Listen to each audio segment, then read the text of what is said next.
저희 은혜와 진리 장로교회는 복음으로 세상을 변화시키자는 교회의 비전 아래 세워진 주님만을 섬기는 아름다운 교회입니다. 주일 예배 말씀은 구본진 목사님이십니다. 설교 말씀을 들으시는 중에 하나님의 풍성하신 은혜가 함께 하시길 바랍니다. 우리 사도 바울이 디모데와 디도에게 보낸 편지가 세 통이 있습니다. 디모데 전서, 디모데 후서, 그리고 디도서, 이렇게 세 가지 편지가 있는데 이 세 서신을 묶어서 우리가 이것을 목회 서신이라고 부릅니다. 왜 그렇게 말을 하냐면 목회를 하고 있는 디모데와 디도, 바울의 영적인 아들들이죠. 그래서 그 편지 초두에 보면 나의 사랑하는 아들 디모데에게, 나의 사랑하는 아들 디도에게 편지한다, 이런 말씀이 나와요. 그래서 그런 목회 사역을 감당하고 있는 이 영적인 두 아들에게 목회자로서 갖추어야 할 것들이 무엇인가, 지켜야 할 기준이 무엇인가, 이런 목회적 지침들을 가리키는 내용이 이 말씀 가운데 들어있기 때문에 이것을 목회 서신이라고 이렇게 부릅니다. 이 서신 가운데 사도 바울이 두 이 아들에게 아주 반복적으로서 가르치는 중요한 내용이 나오는데 그게 무슨 말씀이냐면 목회자는 어떤 사람인가? 목회자는 어떠한 사람인가? 이걸 말씀할 때 목회자는 바른 교훈을 가리키는 사람이다, 이렇게 말씀을 했어요. 어떻게 보면 이건 너무 당연하고 너무 기본적이고 정말 너무 뻔한 얘기 아니겠습니까? 목회자는 하나님의 말씀을, 바른 말씀을 전하는 자다.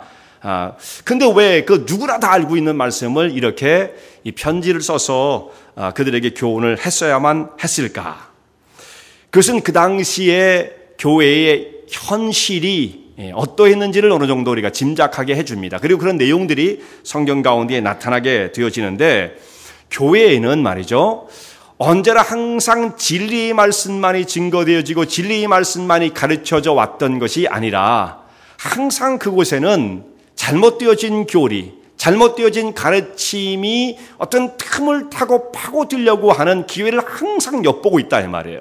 그러니까 항상 평안하고 항상 든든한 것이 아니라 자칫하면 어떻게 될지 모르는 그 위태위태한 길을 걸어가는 가운데에 하나님께 지키시고 하나님 우리를 보호해 주신다고 말씀하시지만 그럼에도 불구하고 넘어지는 경우도 있잖아요. 그러니까 그런 위태위태한 상황 속에 그 틈을 파고들려고 하는 잘못된 가르침이 늘 있는데, 그런 것을 주의하고 교회를 바르게 세우기 위해서는 항상 진리의 말씀이 목회자를 통해서 증거되어야 한다, 이렇게 말씀을 하고 있고요.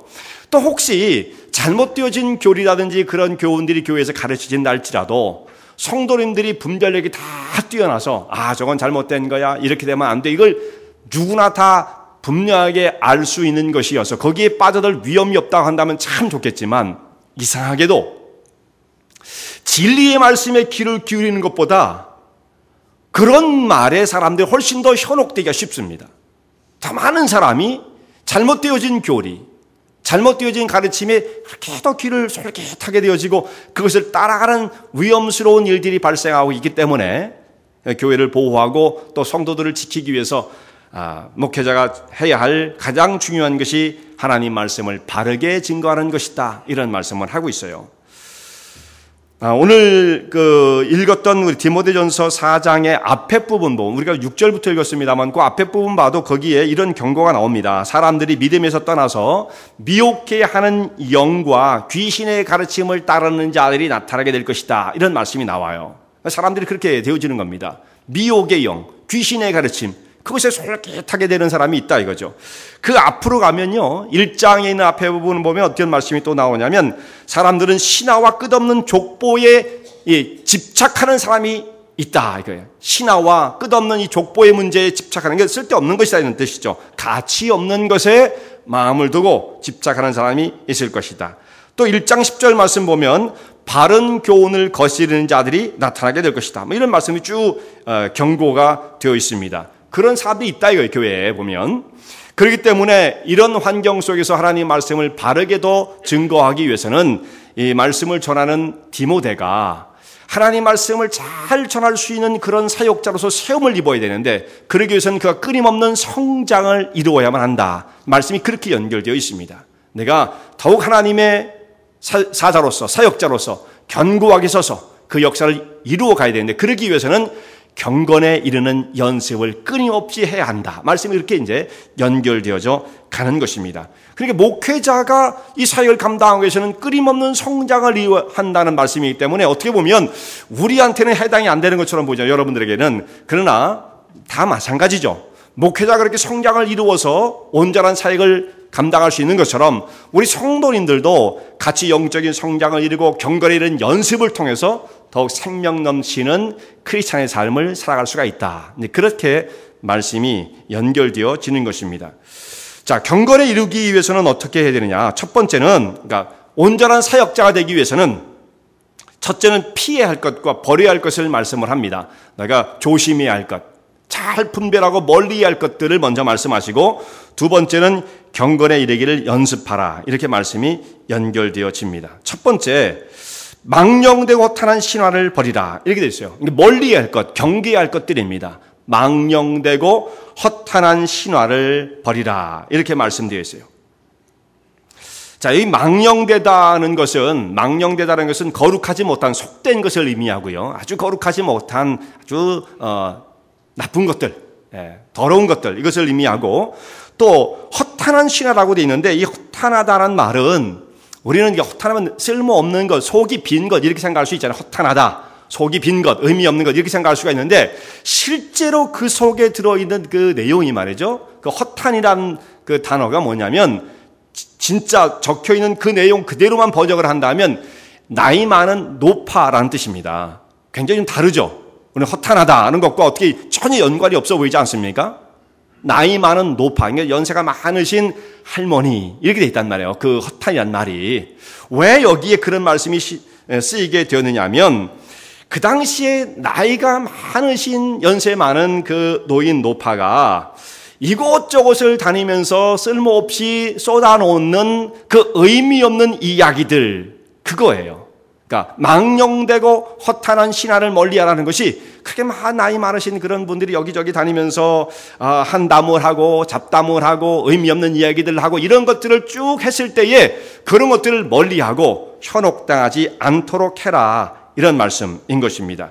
왜 이런 말들이 나왔느냐면, 당시에는 말이에요, 지금은 이제 뭐 TV가 있고 다 이렇게 돼가지고 사람들이 이제 오락거리가 많기 때문에 특별히 그렇게 하지 않아도 되지만은, 과거에 한국에서만 해도 제가 어렸을 때 시골에 가보면 그런 일들이 벌어져요. 시골에 가면 전기가 안 들어오는 지역이 있으니까, 그 뭐 TV도 없고 아무것도 없잖아요. 그러니까 저녁을 식사를 끝나고 나면 한가해질 때 뭐 일이 바빠도 이제 그런 걸 더 즐기는 사람들 물론 있습니다. 일이 바빠도 다 모든 걸 뒤로 하고 슥 이제 저녁 먹고 이제 밤에 이제 다른 집들을 이렇게 슬슬 다니는 거예요. 오늘은 이 집에 가고 내일은 저 집에 가고. 그런 걸 뭐라고 말합니까? 마실 간다고 그러잖아요. 마실. 여러분 마실 다녀보셨어요? 뭐 저는 마실을 다녀볼 정도의 나이는 아니지만 마실을 오시는 분을 제가 만났거든요. 시골에 방학 때 이제 어떤 친척집에 그러면 마실 오시는 분들이 있어요. 근데 그분들을 만나서 이렇게 대화하면 오늘은 이분이 오고 내일은 다른 분이 오고 이런 식으로 계속 바뀌어가면서 오시는데, 가만히 말씀을 들어보면 그렇게 재밌을 수가 없어요. 그럼 별다른 내용은 아닙니다. 이 동네에서 일어났던 얘기들을 쭉 해주고, 뭐 저기서 돌고 있는 소문 얘기들을 쭉 해주고, 뭐 그런 얘기들을 쭉 여기저기 옮겨주는 거죠. 근데 그 얘기를 듣다 보면 시간 가는 줄 모르고 막 그 이야기에 빠져드는 거예요. 주로 이제 연세 많으신 그 우리 할머니들이 이제 오셔가지고 막 잘 들리지도 않는데 더 귀를 기울이게 되죠. 그 이제 밤에 이제 마실 다니는 겁니다. 마실 다니는 거. 이제 그렇게 하다 보면 시간 가는 줄 모르고 그 말에 빠져들게 되어지는데, 그런데 여러분 그런 얘기를 깊이 듣다 보면 이건 별로 가치 있는 얘기들이 아니잖아요. 그런 얘기를 듣다 보면 시간은 가는데 정신이 산란해지게 되어지죠. 자, 오늘날은 우리가 그렇게 밤에 마실 다니는 분들은 없어요. 아마 여기 계신 분들 가운데도 그런 경험이 있으신 분들이 꽤 있으리라고 생각합니다. 충분히 한국 사회에서는 있을 수가 있었으니까. 자, 지금은 우리가 뭐 이렇게 밤에 마실을 다니지 않지만 이 비슷한 것이 있을 수가 있어요. 비슷한 것. 이 밤에 와서 이게 말씀을 들려주는 그 내용을 쭉 들어오는 어떤 재미있는 이야기들이란 말이에요. 그런 것처럼 지금은 우리 어떤 이야기들의 사람들이 관심을 많이 가져요. 이야기를 얼마나 좋아하는지 모릅니다. 그 이야기가 다 뭐냐면 다 드라마 연속극이죠. 그런 걸 들으면 사람들이 자꾸 빨려들잖아요. 드라마를 보게 되면. 그래서 여기에서 여러분들이 아마 드라마 한두 편 정도를 소화시키지 않는 분은 아마 없을 거라고 생각합니다. 지금 어떤 드라마가 있는지 모르겠지만 사극부터 시작해서 현대극과 여러 가지 장르를 넘나들면서 드라마를 쭉 섭렵하시는 분들이 몇 편 정도를 소화를 시키고 있는지 한번 이게 설문조사를 해봤으면 좋겠어요. 다 눈을 감고 저는 일주일에 몇 편 봅니다. 그런 거 한번 봤으면 좋겠어요. 근데 지금은 요즘 증거가 안 남아요. 과거에는 비디오 테이프를 가지고 그 드라마를 시청할 때에는 말이죠. 신방을 가보면 어떤 댁에 가면 그냥 이 테이프가 그냥 한 20개, 30개씩 쫙 쌓여있잖아요. 그게 한 종류가 아니라 드라마가 몇 종류죠. 그래서 오늘 이거 끝내고 내일 이거 끝내고 무슨 큰 숙제를 하는 것처럼 그래서 직장 갔다 오셔가지고 이제 시간 나면 그걸 틀어놓고 저녁 시간을 다 보내고 피곤하고 지치고 그 다음날 또 일을 가셔야 되고 이런 일들이 늘 반복되어지는데 그런 분들에게 아유 우리 성경 공부 좀 합시다 하면 막 바쁘다고 그래요.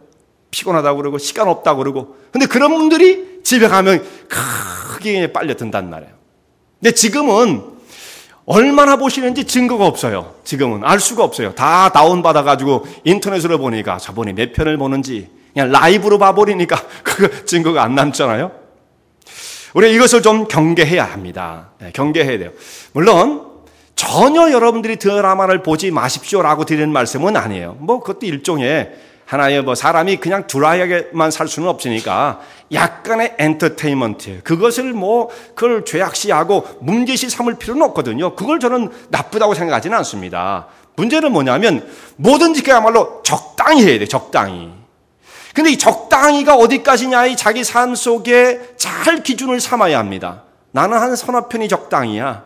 나는 더 가야 돼. 이렇게 되어지면 그건 난 곤란하죠. 아주 그 속에서 푹 빠져들게 되어지는데 그러면 모든 시간을 다 빼앗기게 되어지고 정신이 산란해지게 되어집니다.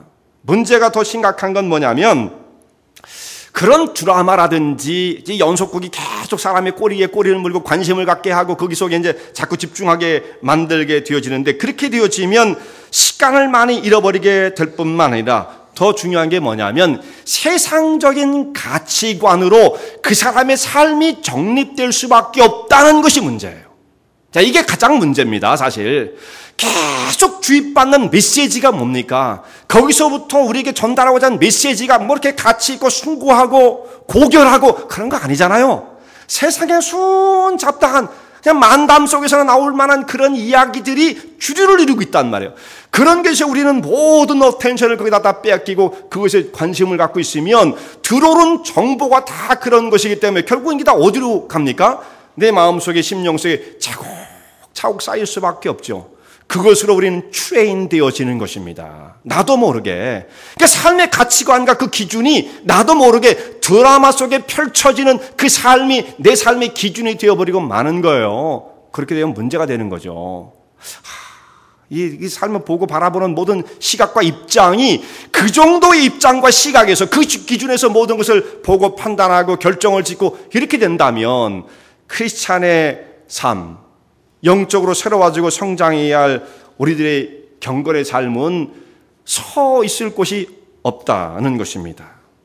누가 연속극을 보면서 비평가 입장에서 그걸 크리티컬하게 바라보면서 야 그건 아니다 이렇게 했어야 되고 그런 입장으로 보는 사람은 있어요. 그냥 넉넉히 그냥 보고 마는 거죠. 그냥 즐기는 거니까. 근데 그렇게 되어지면 세상적인 정서와 분위기가 내 영혼 속에 깊이 뿌리를 잡기 시작한다 이 말씀이에요. 그게 문제라는 거죠.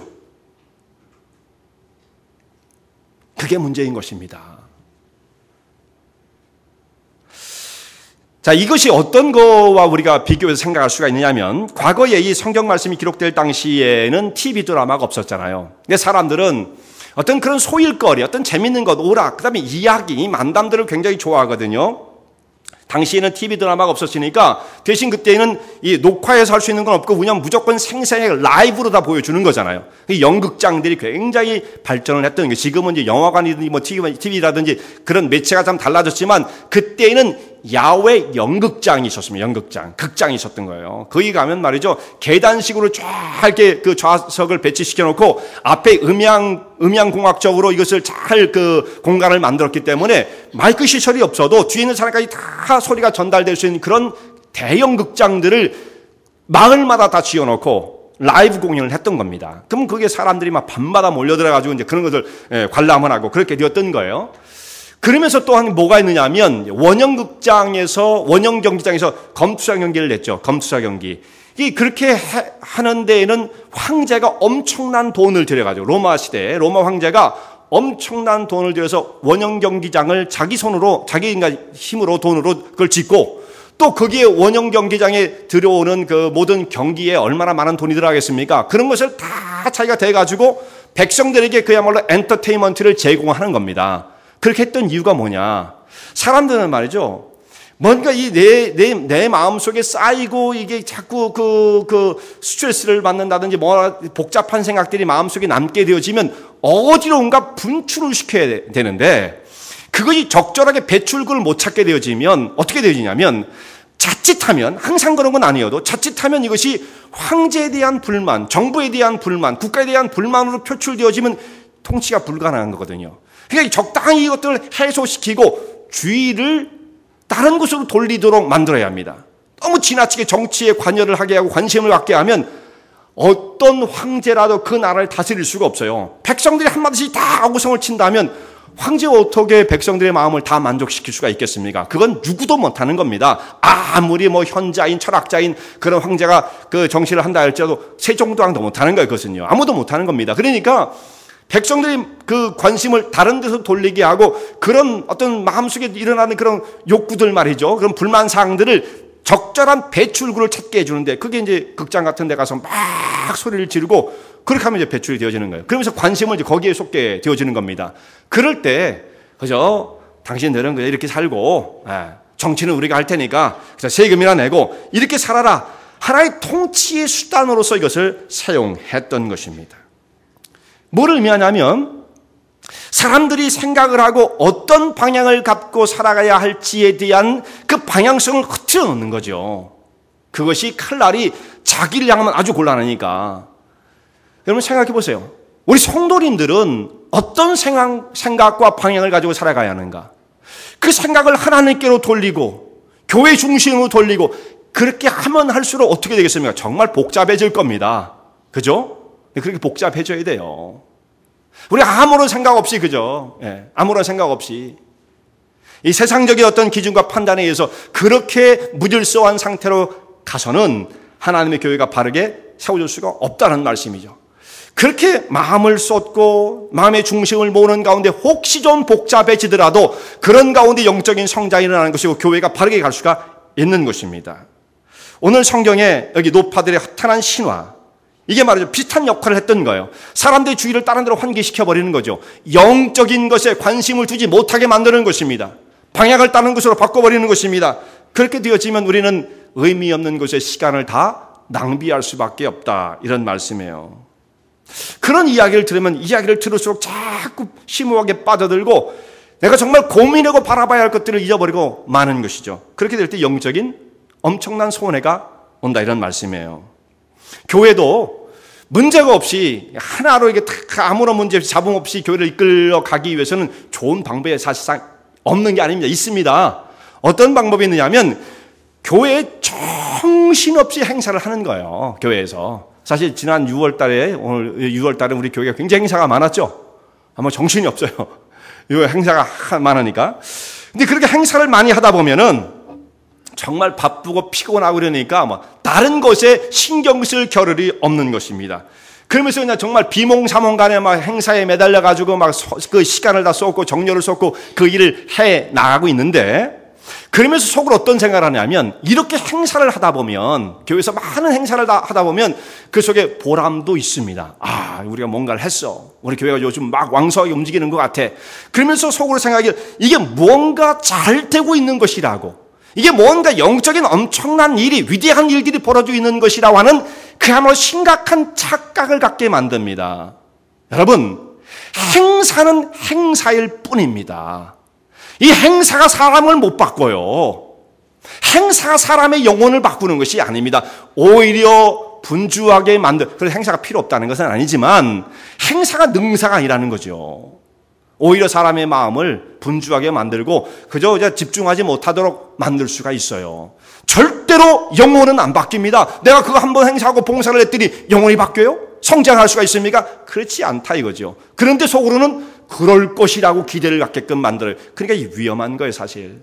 물론 행사는 안 할 수는 없죠. 필요한 만큼만 절제해서 할 필요가 있어요, 사실은요. 오늘 사도 바울이 디모데를 가르치고 깨우치는 중에 하는 말씀이 참 성경 말씀을 잘 읽어보면 말씀이 어떻게 이렇게 균형이 잡혀 있는가를 다시 감탄할 수밖에 없어요. 오늘 여기서 말씀하고자 하는 결론은 뭐냐면은 그 주제가 뭐냐면 경건에 이르는 연습을 하라라는 것이 아닙니까? 경건에 이르는 연습을 하라. 육체의 연습과 대비를 시키면서 경건의 연습, 그 영적인 연습도 땀 흘리고 수고하고 막 이렇게 진력을 다하는 것이다. 이렇게 두 가지를 비교해 놓으면서 결과적으로는 성도들이 영적인 데 관심을 가지고 연습을 해라, 트레이닝을 해라 이런 말씀으로 진행되어져 가는데, 그런데 이 영적인 연습을 하기 전에 말이죠, 더 중요한 전제가 있습니다. 자, 사람이 능력 있고 건전한 신앙생활, 생명력 있는 신앙생활을 하기 위해서는 뭐가 더 중요하냐? 영적인 연습도 중요하지만 더 중요한 게 있습니다. 더 중요한 건 뭐냐면 더 근본적인, 정적이지만 말이죠. 막 움직이죠. 활동하는 것은 아니지만 정적이지만 조용한 것처럼 보이지만 더 중요한 그 속의 내용이 중요한 거예요. 건전한 가르침이 더 중요한 것입니다. 그게 훨씬 더 중요한 것입니다. 그러니까 사도 바울이 오늘 디모데에게 경건에 이르는 연습을 하라 그런 말씀을 하기 전에 먼저 하는 것이 뭐냐면 피해야 할 것들을 말합니다. 피해야 할 것들, 분별할 것들을 말합니다. 그러면서 하나님의 진리의 말씀을 더 분명하게 붙잡아야 한다는 것을 말씀하고 있는 거예요. 만약에 어떤 그 훈련을 쌓을 때 그저 지금 바른 길로 가지 못하고 이 엉뚱한 걸 가지고 열심히 하게 되면 그 나중에 맺게 되어지는 그 결과는요 정말 참담한 것입니다. 지금 여기서 열심히 하는 것처럼 보이는데 그 내용이 충실하지 못한다고 한다면 엉뚱한 결과를 낳을 수밖에 없는 거죠. 제가 연습을 하는데 지금 얼마 전에 그 축구 선수들이 이제 다 우리 한국 대한민국 이제 16강 탈락하고 이제 고국으로 돌아가고 있을 겁니다. 예, 그 축구 선수들이 얼마나 열심히 그 일을 했습니까? 뭐 땀 흘리고 수고했고 열심히 했겠죠. 근데 이 사람들이 훈련을 쌓을 때에 축구 선수는 축구를 잘하도록 훈련을 쌓아야 됩니다. 그 방향이 중요한 거예요. 그런데 그것을 잊어버리고 어떤 방향인지도 모르고 그냥 무조건 열심히 해라 해가지고 그 사람들이 막 운동장에서 띠을 뛰는데 축구와는 관계없는 걸 뭐 배구를 한다든지 뭐 수영장 가서 수영을 한다든지 하면 전혀 도움이 안 되는 거죠. 극단적인 예지만 방향이 정확하고 그들이 하고자 하는 것이 무엇인지 정확하게 파악해서 그 내용이 충실해야 합니다. 그래야 좋은 결과를 맺는 거죠. 신앙생활도 열심히 하는 것도 중요하지만 그것은 굉장히 위험해요. 열심히 하는 거. 우리가 그런 예를 어디서 찾을 수가 있느냐 하면 지금 구원파에서 찾을 수가 있어요. 이 구원파 사람들이 얼마 전까지만 해도 그 세월호 사건이 있기 전까지만 해도 뭐죠? 한국의 그냥 미미한 존재, 이제 뭐 그 구원파의 창시자인 그 권신찬 목사라는 사람이 있었는데, 근데 그분이 이제 죽고 나서 다 세력이 미미해졌겠지. 별로 뭐 그건 의미 없는 것이 됐겠지. 이렇게 생각을 했거든요, 저도요. 근데 그게 세력이 없어진 게 아니더라, 이 말이죠. 다른 교주가 유병원이니까 이 사람이 나와가지고 그 구원파를 이끌고 있었다. 세상이 잘 드러나지 않았지만 여전히 그 사람들은 왕성하게 활동을 하고 있었다라는 것입니다. 자, 교리가 잘못되어지고 잘못된 교리를 가르치게 될 때에 그 뒤에 맺어지는 결과가 얼마나 참담한 것입니까? 사람을 맹목으로 만들어버리죠. 교인들, 성도들을 바른 시각을 가지고 진리를 바라볼 수 있는 시각을 열어주지 못해요. 사실은 그렇게 해야 되는데, 그러면 물론 지도자들은 힘들겠죠. 성도님들이 모든 것을 바르게 보고 크리티컬하게 보기 시작하면 황제가 힘든 것처럼 지도자가 힘들겠지만, 그럼에도 불구하고 그렇게 해야 정상 아니겠습니까? 근데 이런 사람들은 그렇게 하지 않는 거예요. 다 사람들을 바보로 만들어버리는 것입니다. 잘못된 교리를 전파해서 그저 자기 추종자, 하수인들을 만들어 놓고 마는 것이죠. 자, 그래서 자기의 교주가 지금 이 엄청난 범죄를 저지르고 수많은 사람이 그 결과를 위해서 죽음을 당했는데, 이제 범죄자가 돼가지고 법에서 소환을 하고 그를 체포하려고 애를 써도 아무도 지금 그 사람을 갖다가 그 고발하는 사람 없지 않습니까? 오히려 어떻게 합니까? 우리가 뭐라 그러죠? 몇만 성도가 그 순교를 해도 누구는 내줄 수 없다. 죽음을 불사하겠다. 순교를 불사하겠다. 이게 무슨 말이 되는 얘기입니까? 무슨 가치 있는 일이라고 그 범죄자를 숨겨주면서 그 무슨 그 대단한 일을 하고 있다고 그런 이렇게 사물을 바라보고 역사를 바라보는 왜곡이 일어나는 거죠. 정상적인 판단을 이성을 잃어버리고 마는 거예요, 사람들이요. 그것이 바로 잘못되어진 교리를 주입받은 사람들이 얼마나 무지한 가운데 빠지게 되는가를 보여주고 있는 거죠. 그 열심만 갖고는 안 돼요. 여러분 보세요. 그 사람이 우리가 성도들이 순교를 당해도 절대로 그 사람을 내주지 않겠다. 이런 말을 하지 않습니까?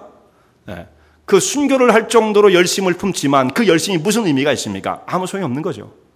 아무 소용이 없는 것입니다. 자, 이런 예가 또 미국에서 얼마 전에 있었어요. 미국에서 1년 전에 93년도에 있었던 사건인데 텍사스의 그 웨코라는 조그만 타운이 있습니다. 거기에 이단의 교주였던 데이비드 코렛이라는 사람이 있었어요. 젊은 사람인데 갑자기 뭘 깨달았는지 말이죠. 사람들에게 모으기 시작하더니 그 사람의 추종자가 생기기 시작했습니다. 그래가지고 텍사스 웨코에 가가지고 집단 거주지를 만들고 거기에 사람들을 모았어요. 그래가지고 자기의 말을 안 들으면 사람을 죽이는 겁니다. 여기 구원파도 마찬가지예요. 예, 얼마가 죽었는지 모르는 겁니다. 우리는 그 법적으로 해명할 길이 없으니까 모르는 거죠. 그런 어떤 강압적인 것이 없이는 그런 한 집단을 이루기도 어려워요. 예, 분명히 그런 것이 있었을 거예요. 여기도 마찬가지입니다. 이 텍사스 웨코의 데이비드 코렛이라는 사람이 자기 말 안 들으면 죽이는 거예요. 그리고 거기에 들어온 모든 여자는 다 이 사람과 관계가 있는 겁니다. 아주 얼마나 불륜의 집단입니까? 그 사람이 죽고 이 사람들을 강압적으로 하니까 이제 결국 국가에서 그 사람들을 이제 보호하고 구출하기 위해서 군대를 보냈단 말이에요. 군대를 보냈어요. 군대. FBI가 갔습니다.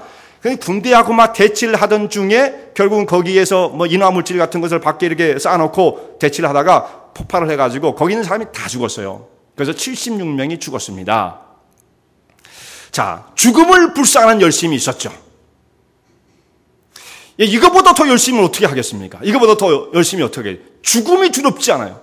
죽음을 불쌍한 열심이 있었지만 이게 무슨 가치가 있는 것입니까?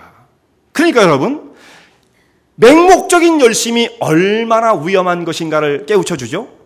그 속에 내용이 중요한 것입니다. 어떤 내용을 가지고 했느냐, 어떤 내용으로 그들이 트레인 훈련을 받았느냐, 이게 중요하다는 말씀이에요. 그저 뜨겁기만 하다, 이거 위험한 거예요. 그렇기 때문에 우리 이런 말을 흔히 하잖아요. 그냥 어떻게든지 은혜만 받으면 돼. 은혜만 받으면 돼.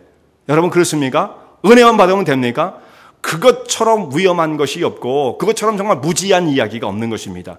은혜라는 것이 뭐예요? 여기 구원받은 사람들 은혜 못 받았어요? 자기 나름대로는 은혜를 다 받았다고 그러죠. 여기 정말 76명이 한 번에 다 그 불 속에서 죽음을 당할 때 이 사람들이 자기들 스스로 생각할 땐 은혜 받은 사람이라고 생각을 했었을 것입니다. 그러나 이 은혜가 뭘 의미하는 것입니까? 아무 소용이 없죠. 허탄한 이야기를 듣고도 빠져들고 은혜를 받는 거예요. 잘못된 교리를 받고서도 사람이 은혜를 받았다고 생각을 하는 것입니다. 그러니까 그게 중요한 게 아니죠. 감정적 흥분의 상태, 이게 은혜가 아니에요. 근데 우리는 잘못하면 그렇게 생각하는 거예요. 마음이 후련해. 그냥 오늘 은혜 받았어. 위험하다 이거죠. 위험하다. 그러니까 더 중요한 것은 우리가 피할 것이 무엇인지, 하나님의 진리의 말씀 가운데 어떻게 우리의 신앙을 세워갈 것인지, 이 분별력을 가지고 신앙생활을 해야만 된다라는 말씀입니다. 자, 두 번째로 힘써야 할 것을 말씀하고 있는데, 오직 경건에 이르기를 연습하라. 경건에 이르기를 연습하라 이렇게 써요.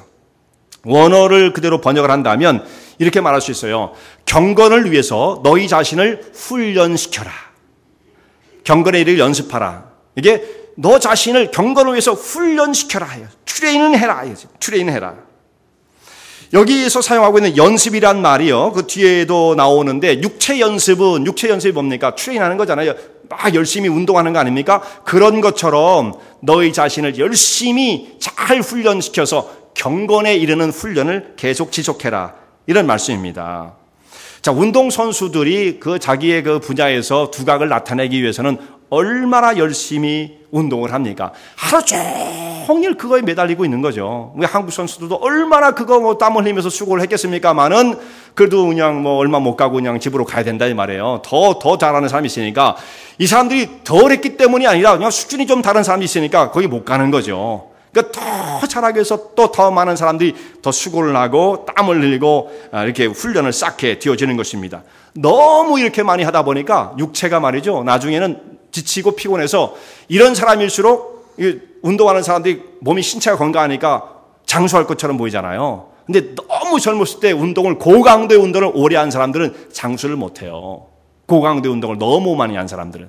육체가 너무 쇠해졌기 때문에. 그러니까 운동도 적당히 하는 게 좋죠.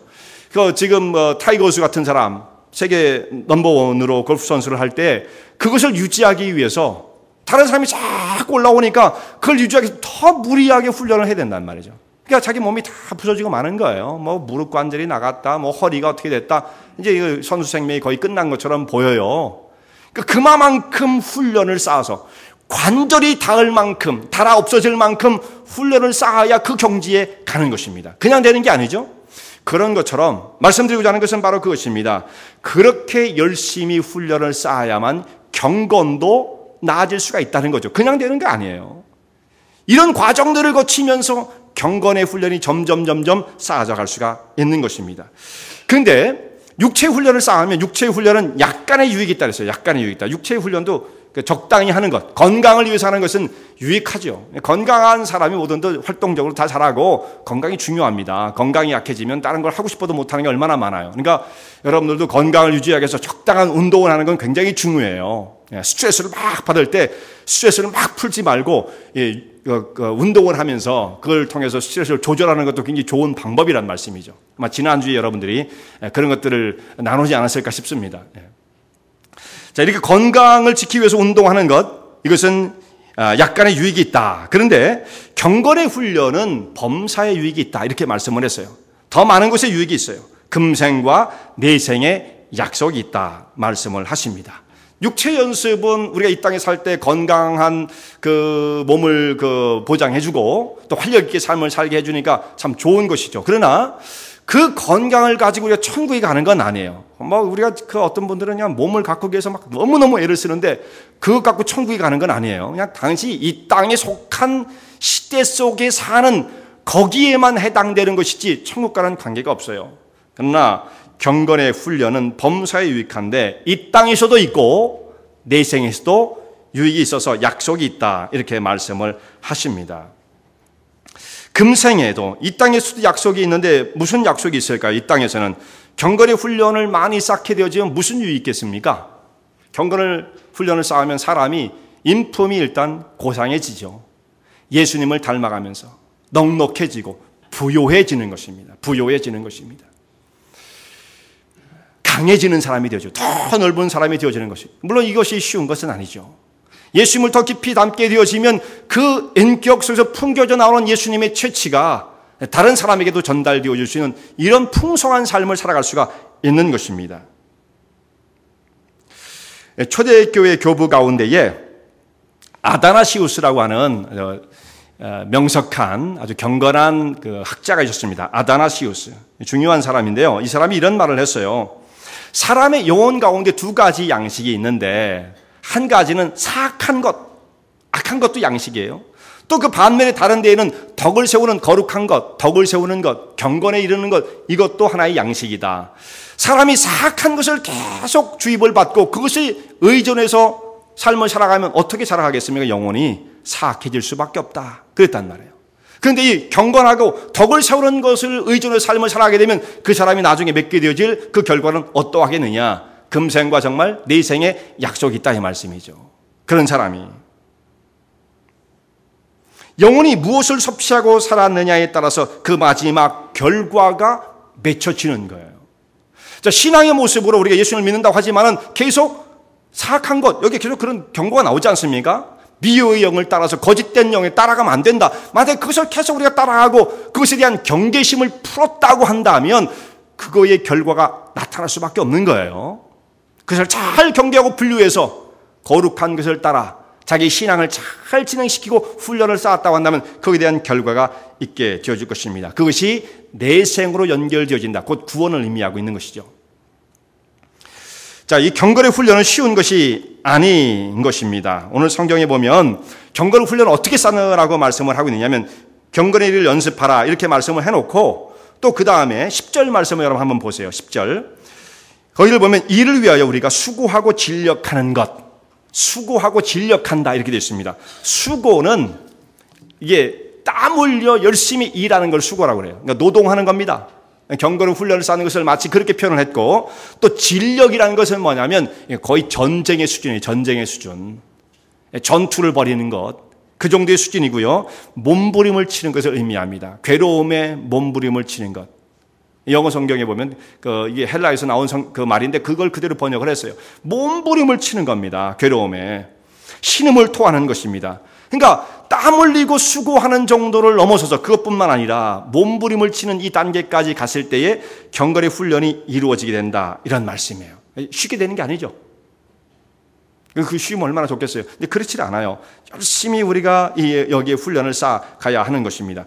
근데 이렇게 훈련을 쌓게 되어지면 훈련의 완성은 이 땅에서 이루어지지 않겠지만 이제 어느 정도 열매가 나타나기 시작하게 되어지는데 훈련을 쌓게 되면 제일 먼저 인격적으로 예수님을 닮아가는 거예요. 거룩한 예수님의 성품을 그 삶이 닮아갈 수가 있겠습니다. 그래서 그 사람의 삶을 통해서 입술을 통해서 삶을 통해서 예수님이 증거되어지고 나타나게 되어지는 것입니다. 이것이 예수님을 닮는 삶을 살아가는 풍성한 삶을 의미하고 있는 것이죠. 또 한 가지는 아주 중요한 것이 이런 사람은 넉넉한 삶을 살 뿐만 아니라 다른 사람의 영혼을 붙들어 줍니다. 다른 사람이 쓰러지려고 그러면 그 사람을 위로해주고 세워주고 격려하고 이런 사람이 되어지는 거죠. 예수님께서 우리를 부르심은 우리를 불러 제자로 삼으시고 또 우리를 파송해서 세상으로 보내시지 않습니까? 훈련을 시키고 난 다음에 다른 사람을 가서 붙잡아 주라고 다른 사람을 이렇게 세우는 사역을 감당하라고 우리를 세상으로 보내시지 않습니까? 다른 사람을 이렇게 세우는 거예요. 우리 주변에 있는 사람들 보면 연약한 사람 있잖아요. 정말 도움이 필요한 사람, 위로가 필요한 사람 있지 않습니까? 그런 사람을 찾아가서 위로해 주는 겁니다. 자, 정말 신앙생활을 하면서도 어떤 사람은 마지못해 이끌려 누군가의 이끌림이 없이는 갈 수 없는 사람이 있는 거고 어떤 사람은 몇 사람의 몫을 하면서 정말 다른 사람을 이끌어 가고 세워가는 사역을 하는 사람도 있는 거예요. 그렇죠? 마지못해서 이끌어주는 걸 따라가지고 가는 그런 사람들도 있는 거고 정말 넉넉하게 주변에 있는 다른 사람들을 섬기며 사랑하며 세워가는 사역을 감당하는 사람이 있는 것입니다. 이것이 경건 가운데 나오는 거죠. 경건 가운데. 이게 얼마나 귀한 것입니까? 자, 이런 사람이 내생에 유익이 있다. 내생에 유익이 있다. 천국이 확실히 보장된다. 이런 말씀이에요. 자, 여기서 우리가 생각해야 할 것이 있습니다. 천국은 우리가 어떻게 가는 것입니까? 예수 믿고 가는 거죠. 나는 예수님 따라서 구원 열차 올라타고 예수님이 차장 되시니 나는 염려 없습니다. 그런 우리 복음성까지 있는데 천국을 너무 그렇게 단순하게 이해를 하면 주일학교 수준이죠. 천국을 그렇게 간다고 생각하는 것이 교리적으로 틀린 것이 아닌 것처럼 보이지만 그 내용을 따져보면은 그것은 천국을 정확하게 묘사하는 것이 아닙니다. 자, 예수를 믿는다고 내가 지금 당장 믿고 천국에 간다면 그 말이 맞아요. 그런데 우리가 예수를 믿고 나서 최소한 이 땅에서 20년, 30년, 40년을 산다고 한다면 그 말씀은 성립되지 않습니다.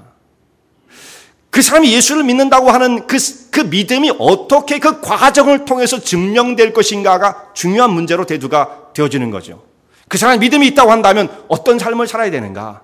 자, 구원을 그래서 예수 믿으면 천국 가는 거예로만 이해하는 사람은 어떻게 구원을 이해하는 거냐면 예수님과 나와는 관계가 없고 기기적 관계, 생명의 관계가 아니라 그저 사무적 관계로 예수님과 우리의 관계를 이해하는 사람이에요.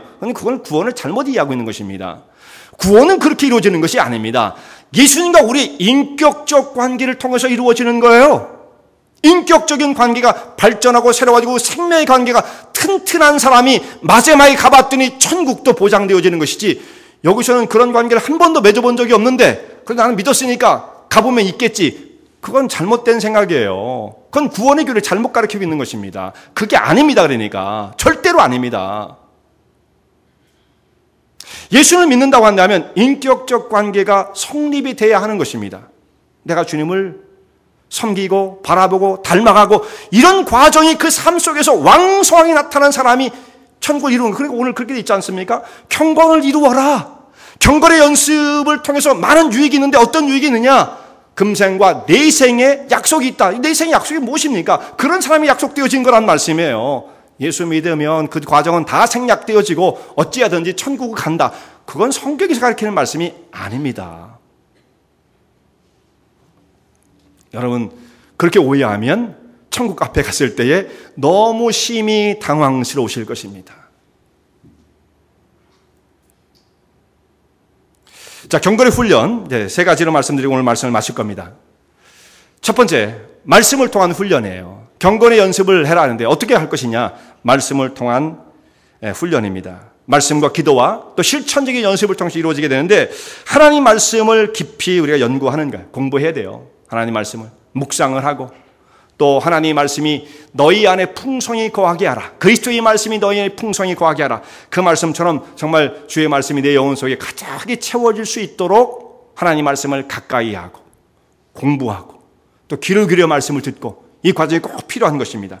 그 다음에는 기도의 훈련이에요.